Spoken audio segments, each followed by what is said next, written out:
Okay, in this webcast we're going to take a look at the DBQ, specifically with AP World History, but really this will apply to all histories, Euro and US. A lot of credit goes out to Mr. O'Neill for putting together this how-to DBQ sheet. So I've adjusted a few things, but for the most part it is pretty similar. So with the DBQ, this is going to be after you take your break during the AP test. This will be the first essay that you're required to answer. Then the LEQ will follow this. This one will count for 25% of your grade on the AP test, so it is the highest point value, the most important essay on the test.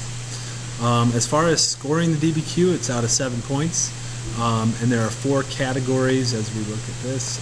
You must demonstrate mastery of 3 of the components have 2 targeted skills, each worth 1 point, and the third is also just 1 point. So we'll kind of break that down here. So your first 2 points will come with a thesis and argument development. So number 1, do you have a clear thesis? 1 sentence, preferably. It can be done in 2, but let's just do it in 1. It's a historically defensible thesis that answers all parts of the question. Make sure you answer all parts of the question. And specifically address those parts of the question in your thesis. You simply can't restate the prompt and expect to get a thesis point. The second part is argument development. Essentially, is your argument cohesive? Does it all fit together?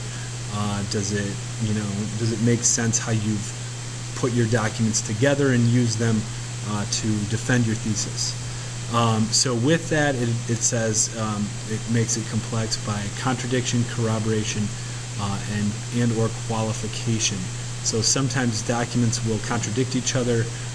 Are you able to separate those out and essentially use them against each other, or do documents simply go together? Do they have you grouped them?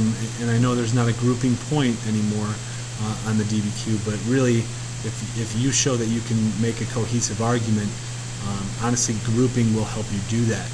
And in your thesis, that's going to provide you with your groups and how you're going to break down your documents. So those are the first 2 points. Then we have document analysis. So you utilize the content of at least 6 of the 7 documents to support your thesis. There will always be 7 documents. You need to use at least 6 of them. We are going to practice using all of them all the time. So every time you do a DBQ, you're going to use all 7. When you use them, don't create a laundry list of documents. You need to fully explain them and use them to support your thesis. On top of that, with document analysis, you're not just using them to support your thesis. You need to address the author's point of view, the author's purpose, why they write the document, what's the historical context, and or what is the audience for at least 5 of those documents. Okay, so of the 7, you got to do it for at least 5. Think soapstone. Okay, when we do these, our soapstone strategies, as well as corn pegs. So who is the author? How did that affect what they said? Why they said it? And that's something you're going to address in your thesis. You're going to mention that. You're going to write about that. And that will get you that other point. Using evidence beyond the document. So basically here, number 1 element, the first element is contextualization. You need to show that this particular event or whatever it is the DBQ is on isn't the only thing going on in world history. So you want to think of this as the big picture. What is going on in world history?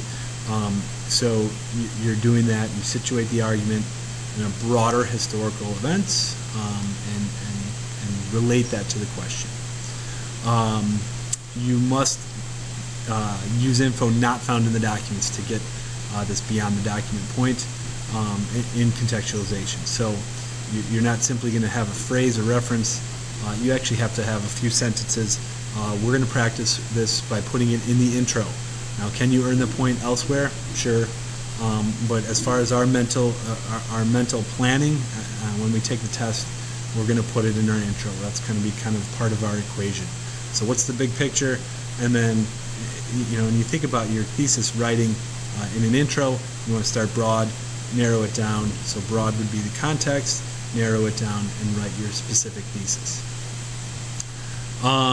Number 2, beyond the docs, the element where within your essay you're going to provide an example of an additional piece of evidence or specific evidence that's not found in the documents. So you want to kind of tap into all the examples that we've used, maybe a primary source that we looked at, something that is not used in the document where like I can add to my argument with this other piece of evidence.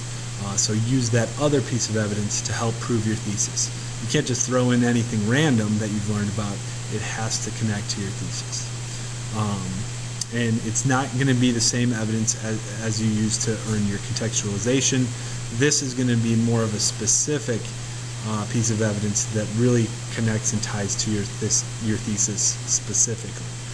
Again, back to context. Context is larger, big picture issue here, as far as what's going on in the world. Finally, synthesis point. Just like the LEQ, this is probably the toughest point to get. A lot of people forget to do it or just not sure where to go with it. In world history, I think the synthesis point lends an opportunity in that there are a variety of ways you can go with this. You're thinking another historical period, another situation, geographical area, or a different discipline in history. So any of our themes in world history, cultural, the environment, social, political. So think about your spice charts there. So that can help you with that. So our steps for completing this. So kind of how it's all going to break down. We're going to have 15 minutes as a pre-writing or an opportunity to read the documents. So read the question carefully first of all. Then you're trying to think, what are they asking me to accomplish here? What do they want me to prove? So think about that as you go through each of the documents. And when you do go through the documents, you really need to think about and connect those to the thesis. How is this going to help answer that prompt? That's what you should be thinking when you read each and every document that you go through. Again, make sure, back to A and B, make sure you know what time period they're asking about. Don't, if they say from 600 to 600, if we're in period 2, we don't want to mention something from, the Industrial Revolution or even before that, something from the Gunpowder Empires or Middle Ages in Europe, because you're in the wrong time frame. Now, that could work for synthesis, but really, you want to make sure you're in the right time period when answering that question. Also, the historical thinking skill, it's gonna give it to you. It's gonna tell you which one you're being asked to answer. So make sure you're answering it the right way. If they're asking for a causation, why certain things happen in both Rome and Han China, you're not comparing and contrasting Rome and Han China. You're being asked, why did Rome fall, or why did the Han Dynasty fall? So you got to make sure you're answering the right skill with the question. As far as analyzing the documents go, like I said before, go through each document. As you're doing it, you want to make notes, including your point of view. What is the author trying to do here? If you can jot down a few notes right by the document, that'll help you when you kind of start to put it all together. Then figure out your contextualization. Think of your beyond the docs. Think of your synthesis.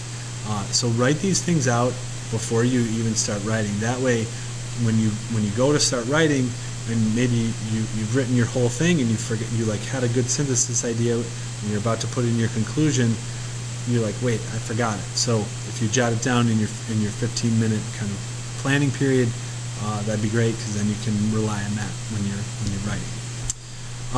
Create a tentative group chart based on the question.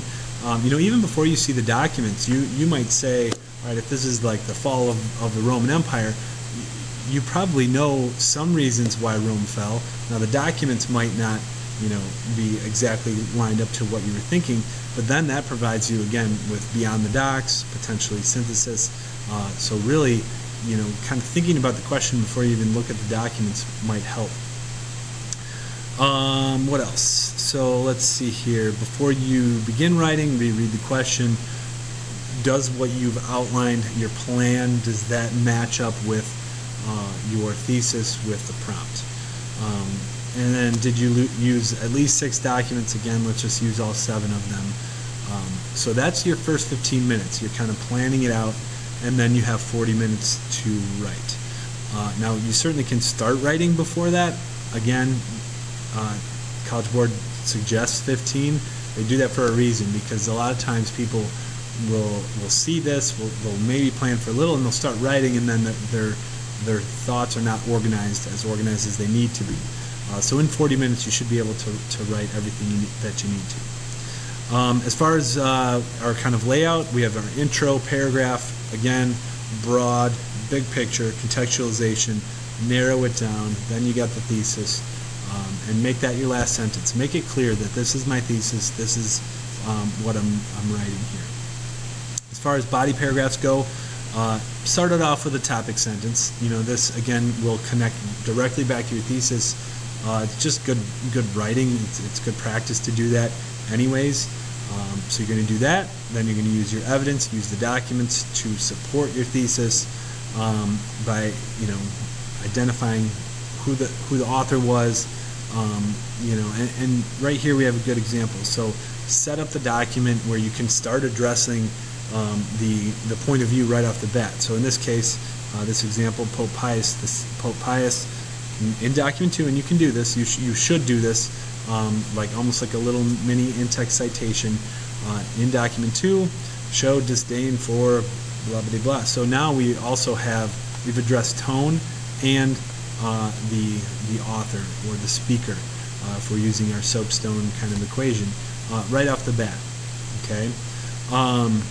And then, don't quote documents. I mean, the readers, they know these documents in and out. So, don't even, quote more than a few words in your DBQ. They know the document. A lot of times readers are going to see a direct quote, and they're going to just skip over it until the quote ends. So go ahead and stay away from quoting. Just paraphrase the document in your own words, use key terms from the section, and then use that to support your thesis. Once again, address audience, purpose, historical content, and or point of view in as many documents as possible. But again, the minimum is 5. Shoot for 7. That's generally the goal. Beyond the docs, again, provide examples of additional pieces of specific evidence that you know about that will help support your thesis. That's not mentioned in the document.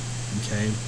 So if it's something about philosophy, just off the top of my head, if they have something from Aristotle, something from Socrates, well, you might use a little Plato in there. Okay, so what did Plato do? What did he write that can help add to your document? And it's as simple as that. So you now have another piece of evidence. It wasn't in the documents, but now we're looking at beyond the docs. And yeah, shoot for one of those in each body paragraph, because again, the more you do, the better chance you have of getting that point. As far as your conclusion goes, restate your thesis in other words, and then now do your synthesis. Again, it should be fully developed. You can't just name drop here.